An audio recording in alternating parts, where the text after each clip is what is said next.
we're doing is we're focusing upon issues of identity. Not just airy-fairy identities, but specific identities that are produced or are in part are produced by psychiatry. The capacity of psychiatry to make people up. The capacity of psychiatry to take part in an exercise that defines not just who is or is not mentally ill, but who is or is not deviant. When we talk about deviance, sociologists talk about many different forms of deviance, but here we are thinking about sexual deviance. Practices that at a moment in time, at a moment in history, are regarded as being outside of the norms of normal practice. Practices that are regarded as immoral because they are outside of the norms of what is regarded as proper human behaviour. Practices that are regarded as unnatural, as deviant.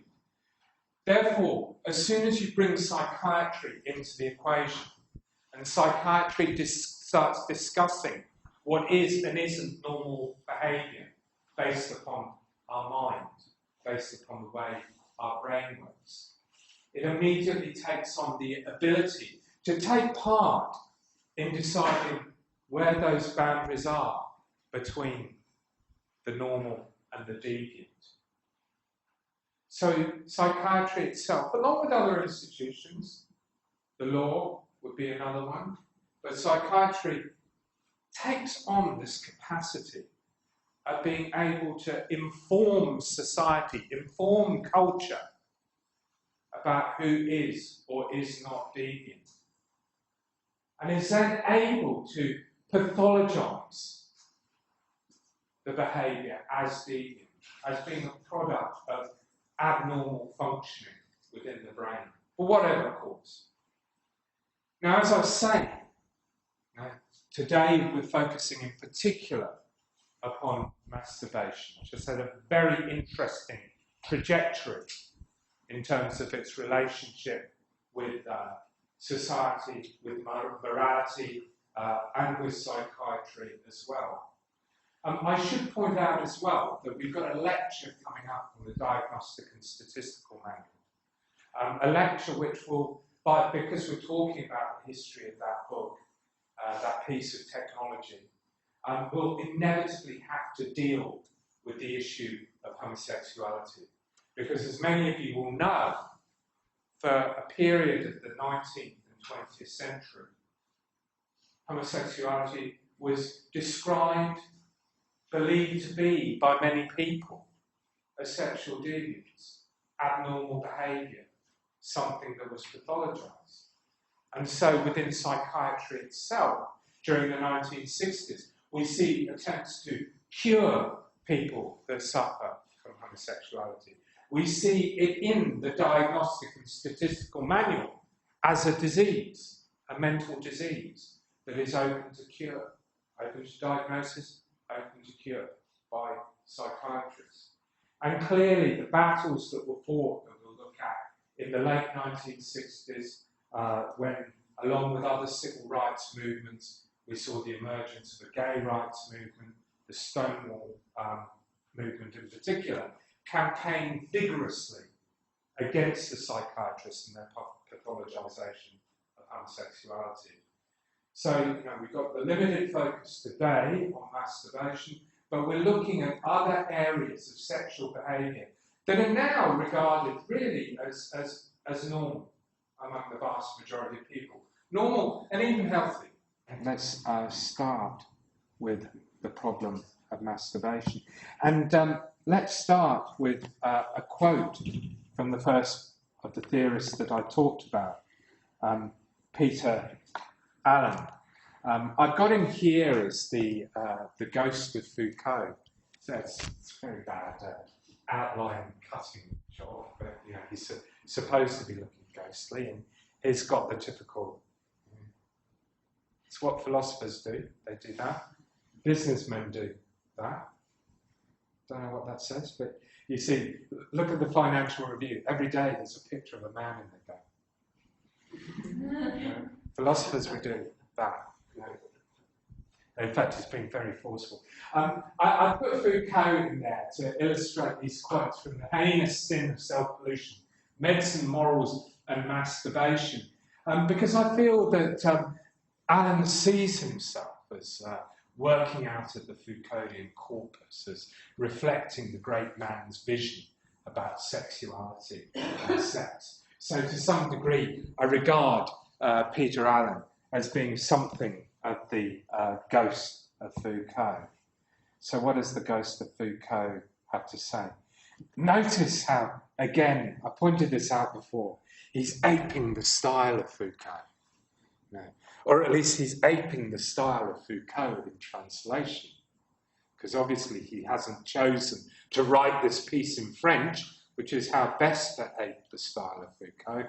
No, he's following the moves of the translators. In particular, I think here, the translator from Madness and Civilization.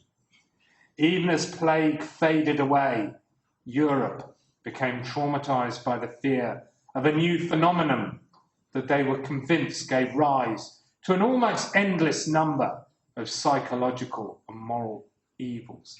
Notice, the plague is fading, it's going to be replaced by masturbation. So, kind of plague, masturbation. The medical establishment claimed that masturbation led to deadly symptoms that ranged from lassitude to consumption, blocked or burning urine, stupidity, paralysis, spontaneous gangrene, apoplexy, and even death.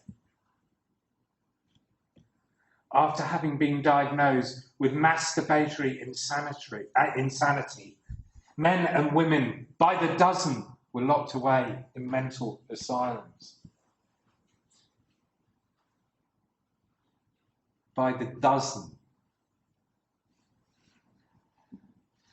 Think about it.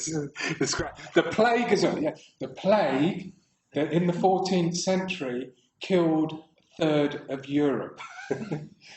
In Allen's model is replaced by masturbation when people by the dozen were locked up in asylums. I don't know. I'm already beginning to undermine this lecture as we go on. Can this be serious? Parts of it, as we see, are very serious. This was the way that masturbation was constructed. We'll see that in a moment. But really, you can't say that its overall impact in terms of the asylum was huge if we're talking about by the dozen. I know, that could almost be a joke, but I'm sure it's not. So the timeline, this is the genealogy. This is what everyone refers to when they talk about the history of masturbation and attitudes to it. And obviously those attitudes, particularly right up into the 19th century, derived from the basis and the authority mainly of religion rather than psychiatry. In a sense, psychiatry takes up for religion.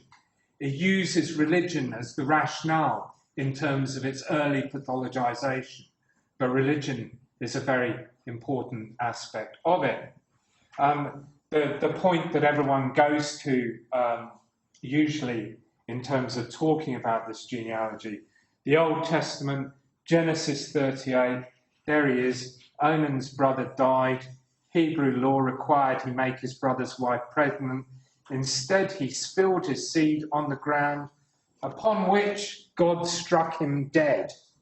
So there we have a very early message about a religious taboo against masturbation.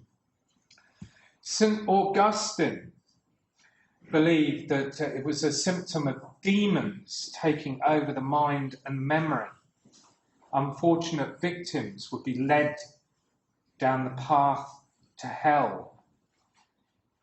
You had to prevent this by praying to God to keep you chaste through the night, not succumbing to temptation. The problem here seems to be that it's particularly in terms of male masturbation, is it's an act unredeemed by the prospect of reproduction. It can be cast as breaking the natural law that seemed to associate sex purely with reproduction, that became so fundamental to the Christian vision of morality around sex. And in many respects, the same complaints could be levelled against practices like sodomy, that they were unnatural because they were not reproductive acts.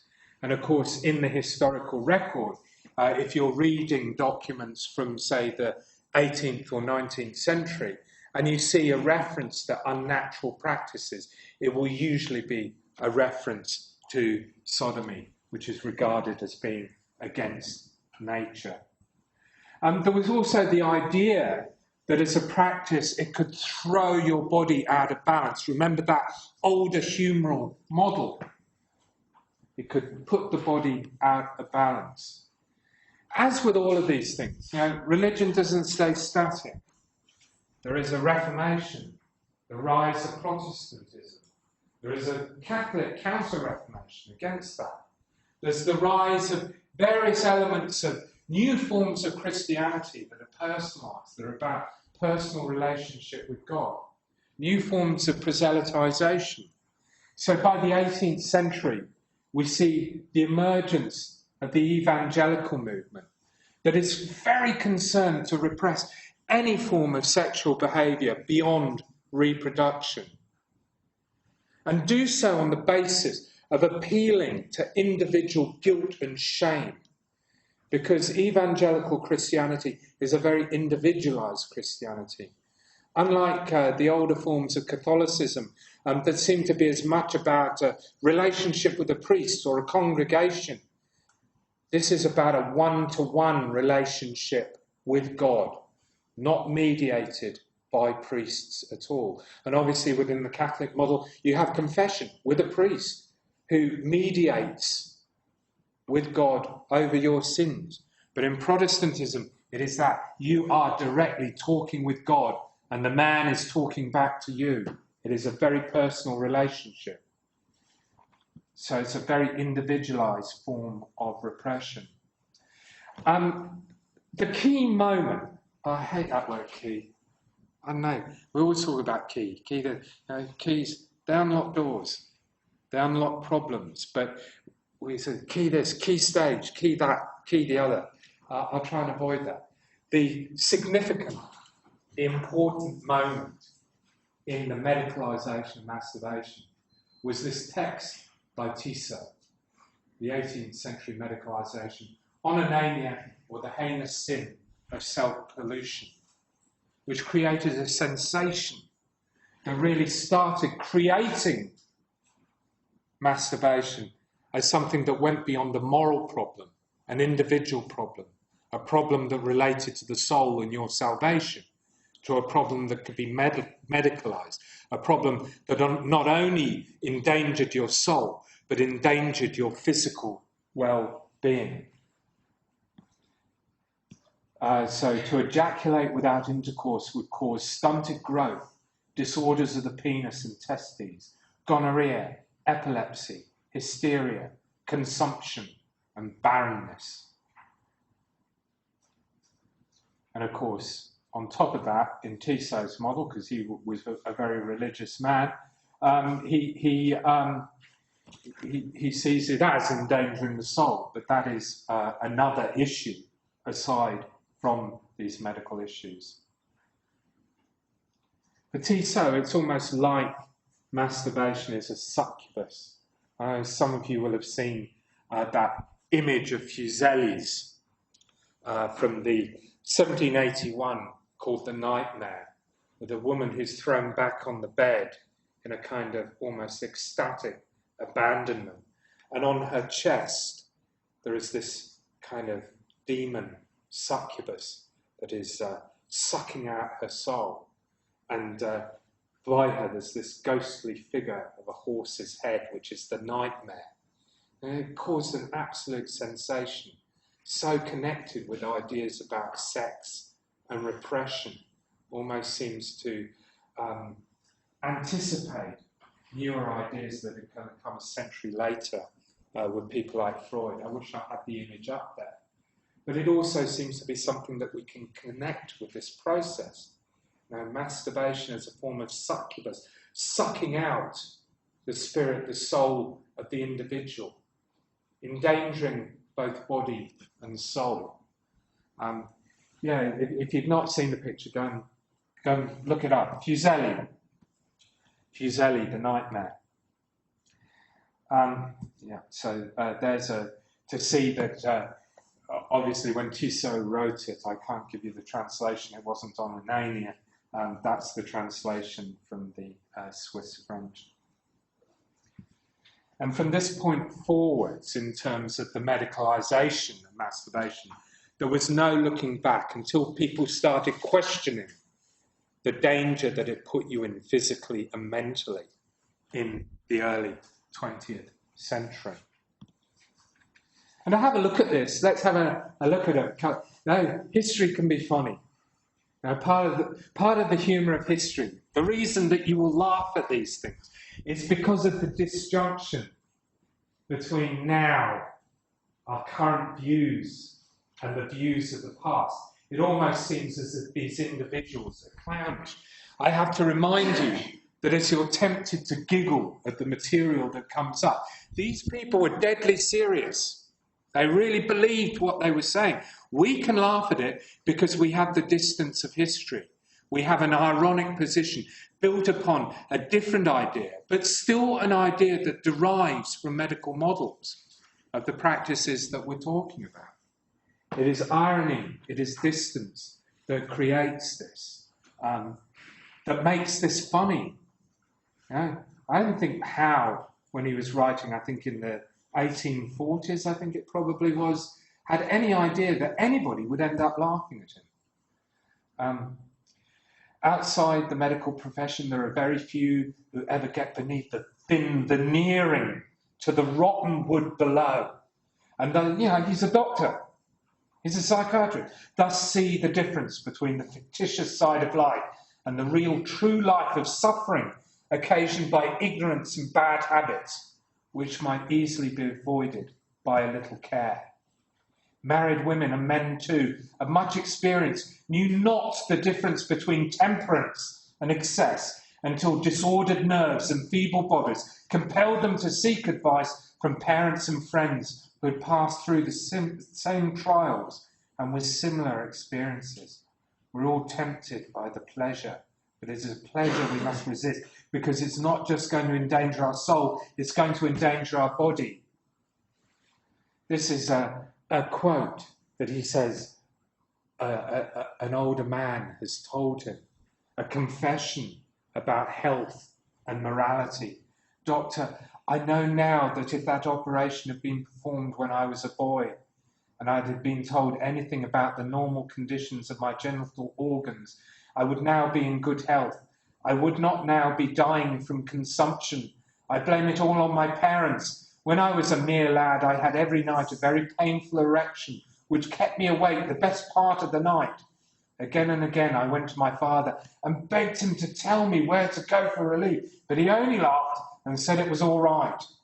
Finally, the irritation became so great that I commenced to masturbate and finally went frequently with loose women to such an extent that my health broke down, my lungs gave out, and now I am dying.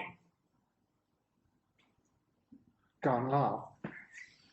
It's funny. They believed this. They believed it. He believed that he was dying of consumption because he masturbated. Not only he believed that, but Joseph W. Howe, probably MD, I can't remember his qualifications, also believed it, which is why he's writing it in a medical textbook.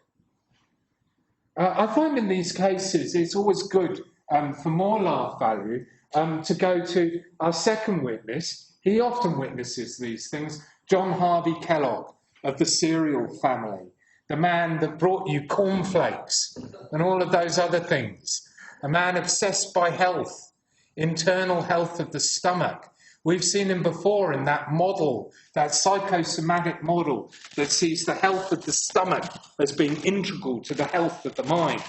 You know, healthy stomach, healthy bowels, healthy mind. That is the Kellogg model. But he was also deeply concerned about sex. You know, as an individual, Kellogg, at the time, regarded as a very important physician. He sets up Battle Creek Sanatorium just outside of Chicago. Huge institution where people with the nervous conditions go. We saw him in Janet Oppenheim's lecture. He knows Henry Cotton. He sends patients to Henry Cotton. No? The fact that he had been a Seventh-day Adventist and had been educated within the model of Seventh-day Adventism is neither here nor there in terms of his reputation as a physician at the time. He was not regarded as a quack. In fact, the story of his falling out with Seventh-day Adventism is very interesting.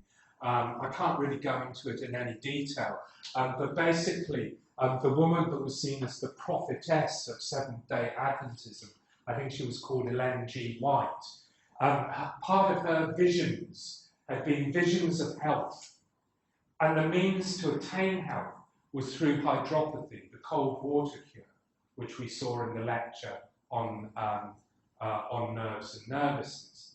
And she put out many prophecies about health that said the way to attain health, the way to treat disease, was using the cold water cure, showers, wet sheets, and all of those kind of methods.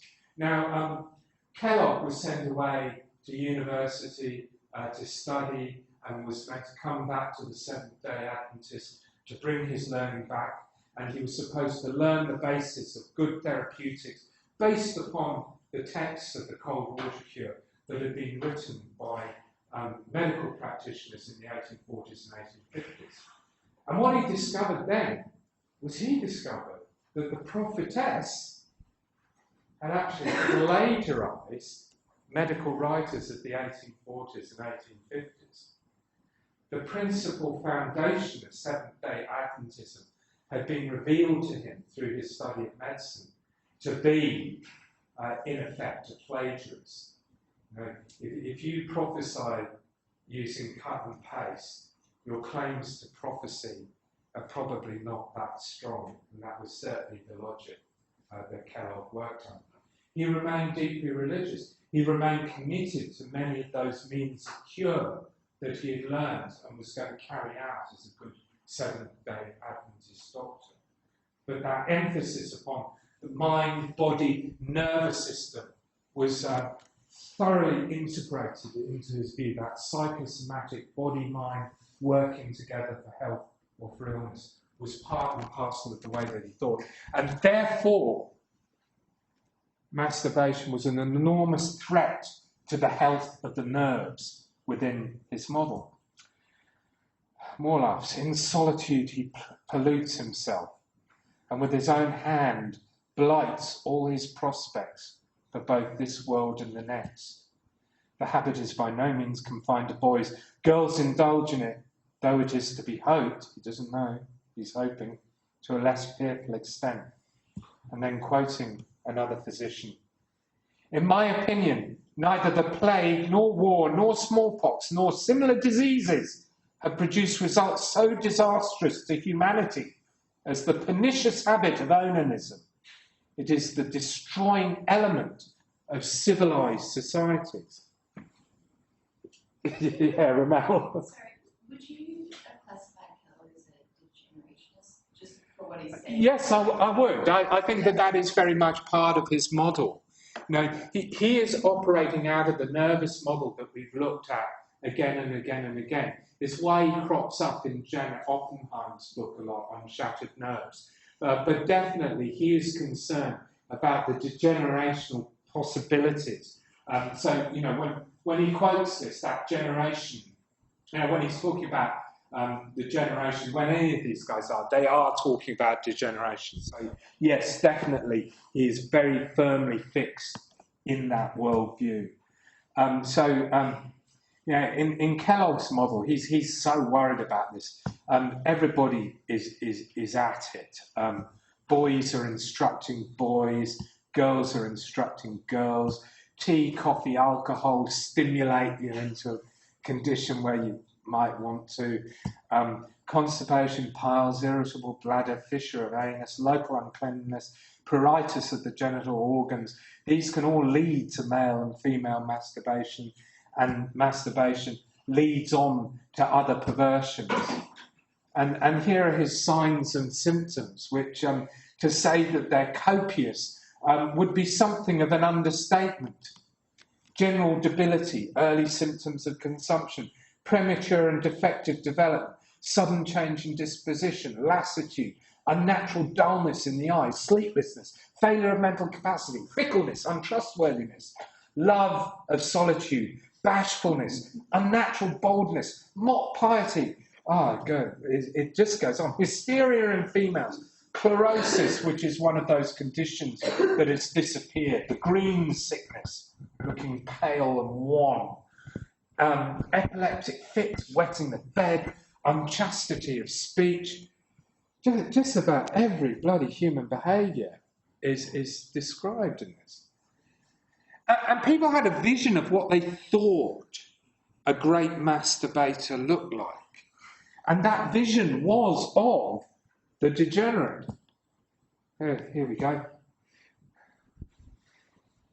From a textbook, 16-year-old masturbator, 21-year-old abstainer, 50-year-old masturbator, 70-year-old abstainer.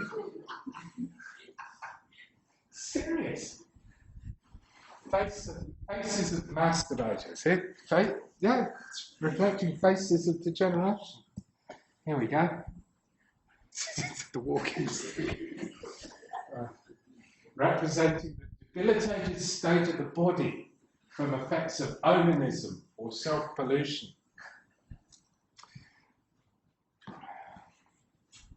So, how can you deal with this? Part of it's down to temptation, the old religious issues.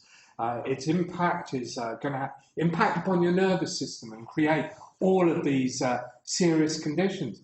Well, one thing you can do is develop an array of devices that might actually, perhaps for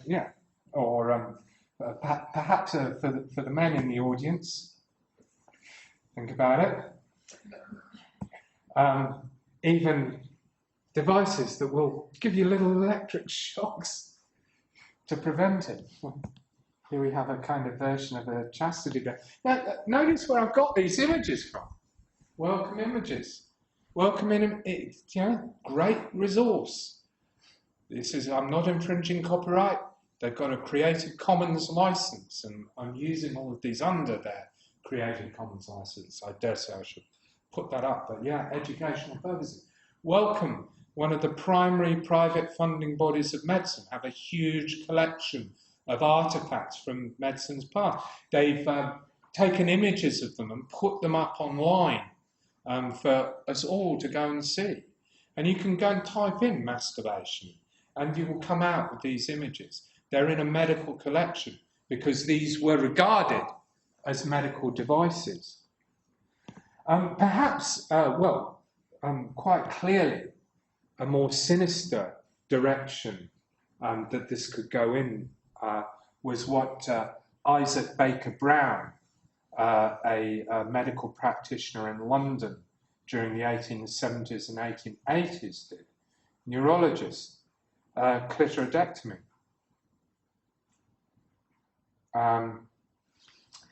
This was one of the logical termini of this whole thing. It has to be said, and there's a lot of feminist writing about what Baker Brown did. I mean, retrospectively, it is appalling. At the time, it was also regarded as pretty damn bad. In carrying out these operations, Baker Brown crossed the line. He crossed the line where none of his other peers around Harley Street or London or neurology would go. This was regarded as going beyond the pale. But we can see how there is a logic there in terms of carrying out such a drastic operation. We can also see the limits of where the majority of medical practitioners were prepared to go in terms of treatment and prevention of the problem. It got discussed in medical terms.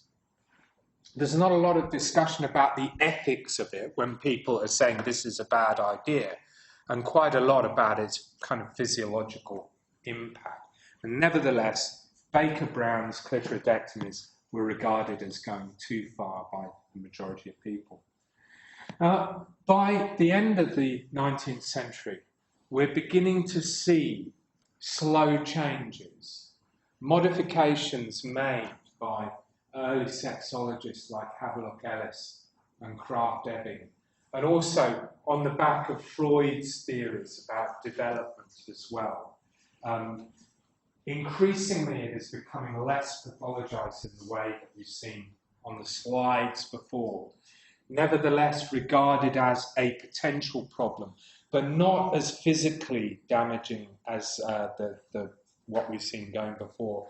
Perhaps a problem more in the realms of the mental. Now, in interpreting this trajectory, Thomas Laqueur, the medical historian, cultural historian, developed a masturbation thesis. Laqueur is incredible.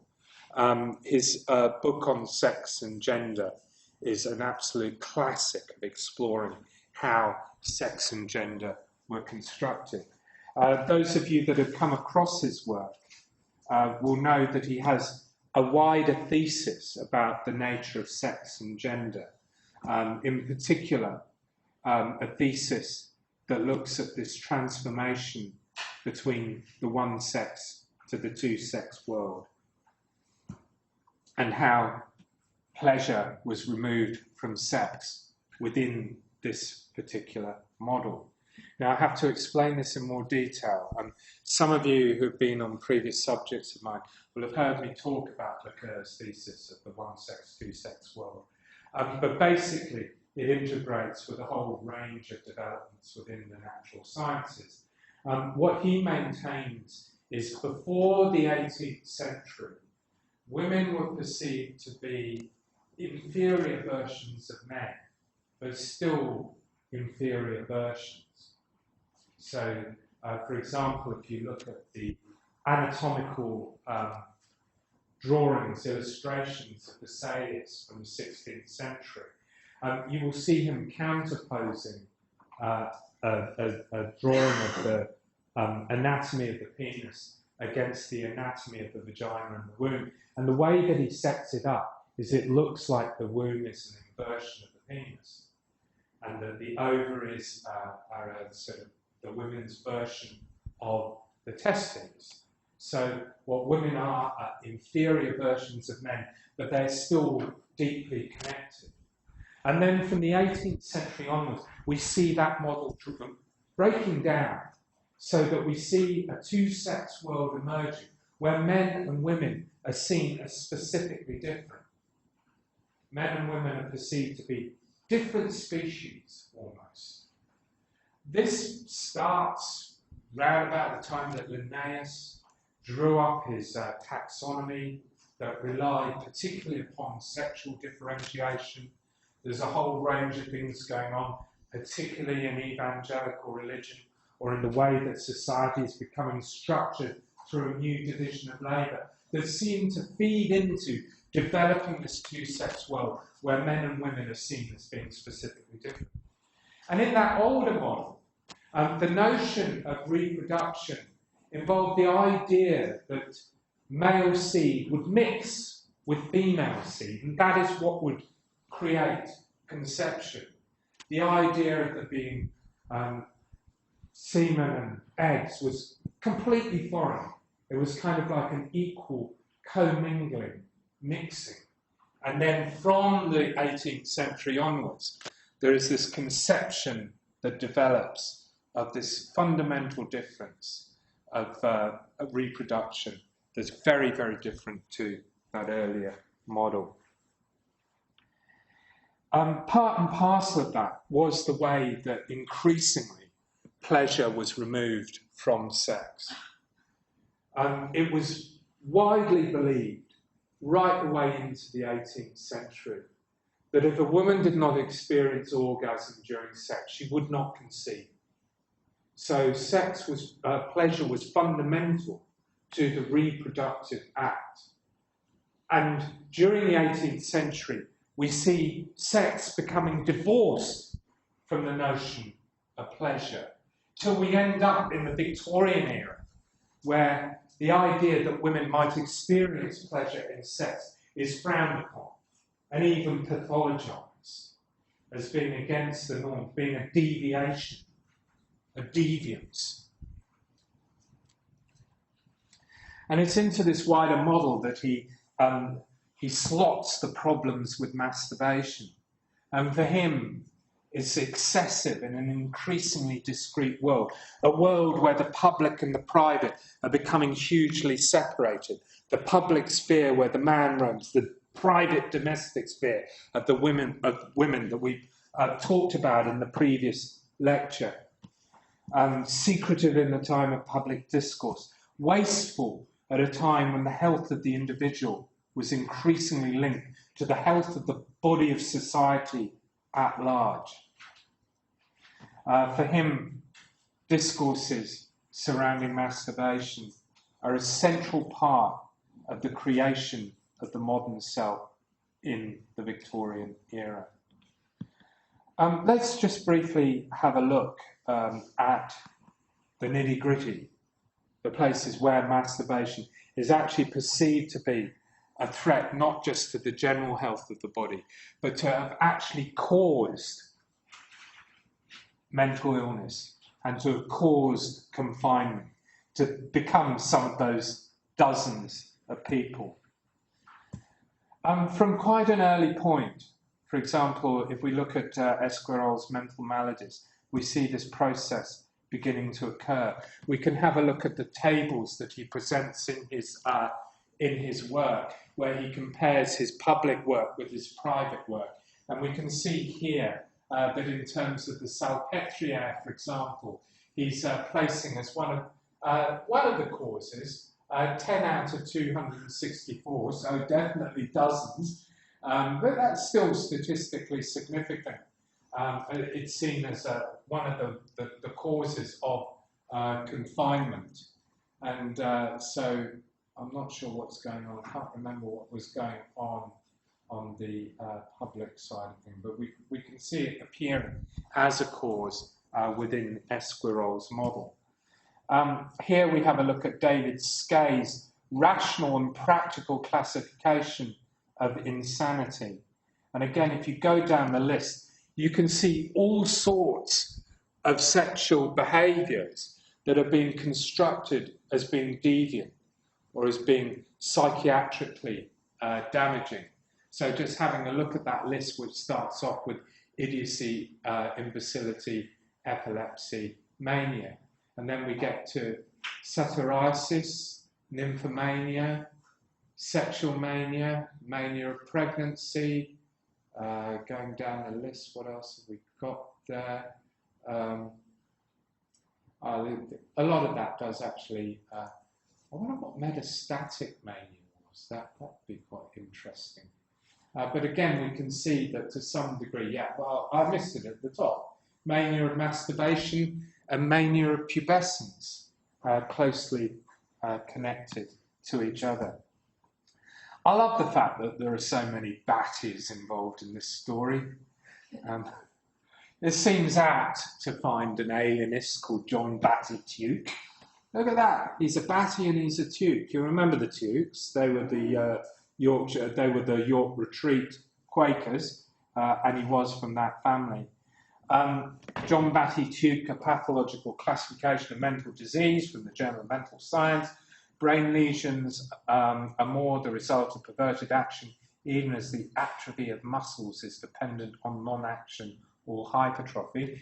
And we can see again in the taxonomy and the nosology that he's got up there with his different classes that under sympathetic insanity, below epileptic insanity, we see insanity of masturbation as well. So, you know, it's there, and there are other forms of sexual deviance or perceived sexual deviance operating within that table too.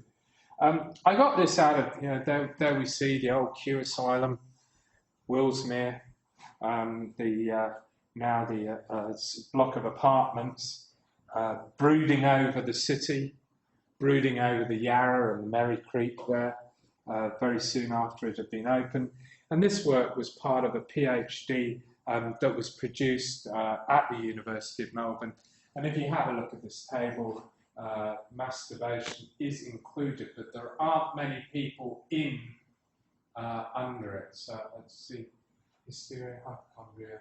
No, it's not, that image is not looking particularly good, but you'll be able to have a look at it in your own time, and that will give you a clue. Again, we're not talking about huge numbers. Only if you put together all the examples of what might be thought of sexual deviance, it numbers in the tens, but not the hundreds, and masturbation is part of that. You can't think of these things or this trajectory without thinking of the work of Michel Foucault and where Foucault positioned these things. I mean, Foucault is one of those people who likes to invert people's arguments. So we have that classic view of the Victorians, and we think of the Victorians, not Victorians here, but the wider people of the world under the reign of Queen Victoria, and their attitude to sex. You know, we all know about the piano legs. The piano legs being covered because people were embarrassed about the idea of piano legs. That's actually a bit of a myth. Anyone that watches horrible histories will have had that myth exploded for them. But we know, we think of the Victorian time as being a time of sexual repression. That time, as Lacour said, where pleasure has been removed from sex, particularly from the perspective of women. Foucault accepts that that is the way that the Victorians thought. Foucault said that while there was this repression going on, there was never a time when people talked more about sex. And the foundations of talking about sex, creating discourses about sex, were fundamentally kicked off during this period. So he's running an argument counter to the usual argument. He suggests that while many sexual practices were frowned upon in Victorian society, sex was never more talked about. Discussions by psychiatrists, alienists, medical men, these create discourses about sex. And this is where things like masturbation have discourses developed around them about where they relate in the spectrum of healthy or pathological or deviant or normal. So psychiatrists within the Foucauldian model are critical to what I was talking about right at the beginning of the lecture. The capacity of psychiatry to create discourse about people, about subjects, discourses that also produce identities.